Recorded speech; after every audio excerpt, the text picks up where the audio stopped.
कोई जांच एजेंसी नियुक्त तो गई है, तो कौन सी माननीय रिपोर्ट है?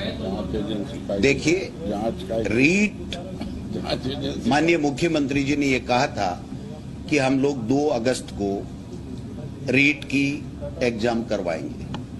उसके बाद में जब हम तैयारी कर रहे थे तो ये बात ध्यान में आई कि 5 अगस्त को हमारी पहले की एक रीट है, उसकी वैलिडिटी समाप्त हो रही है।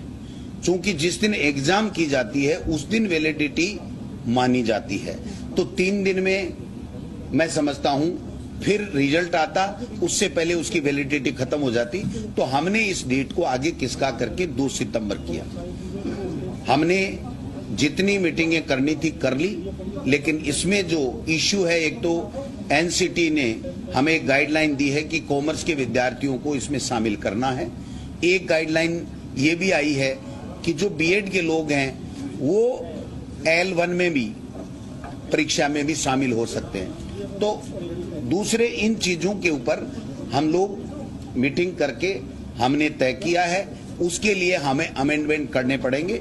और वो अमेंडमेंट, चूंकि ये भर्ती पंचायत राज की भर्ती है, तो निश्चित रूप से पंचायत राज के साथ में बैठक करके इसके ऊपर निर्णय लिया जाता। उससे पहले कोरोना इस प्रकार से फैल गया कि हम लोग जब विद्यालय ही नहीं खोल पा रहे हैं तो बच्चों को किस प्रकार से हम लोग आगे बढ़ाएंगे।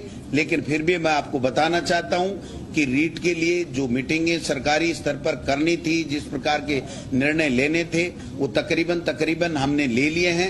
अब जो अमेंडमेंट का काम है, वो अमेंडमेंट का काम माननीय मुख्यमंत्री जी से जो अप्रूवल के बाद में उस अमेंडमेंट के लिए हमको आगे जाना है। और जो ही ये सारी प्रक्रिया पूरी हो जाएगी तो रीट की भर्ती के लिए ऐलान किया जाएगा और एग्जाम करा करके और नए शिक्षित बेरोजगारों को टीचर बनने का अवसर प्रदान हमारी सरकार के द्वारा किया जाएगा। एजेंसी तय होगी या कौन करवाएगा? ये अंतिम समय में जब होता है तभी होता है। आज कोई एजेंसी तय होना नहीं होना कोई तय नहीं होता है, ये लास्ट का काम है। जब हम पैटर्न तय कर लेते हैं तो उसके बाद में एजेंसी की बात आती है। जी, निश्चित रूप से एक तरीके से जब से कोरोना संक्रमण हमारे यहाँ आया है तब से लेकर के माननीय मुख्यमंत्री अशोक गहलोत जी बराबर नजर गड़ाए हुए हैं हर वर्ग को किस तरीके से संक्रमण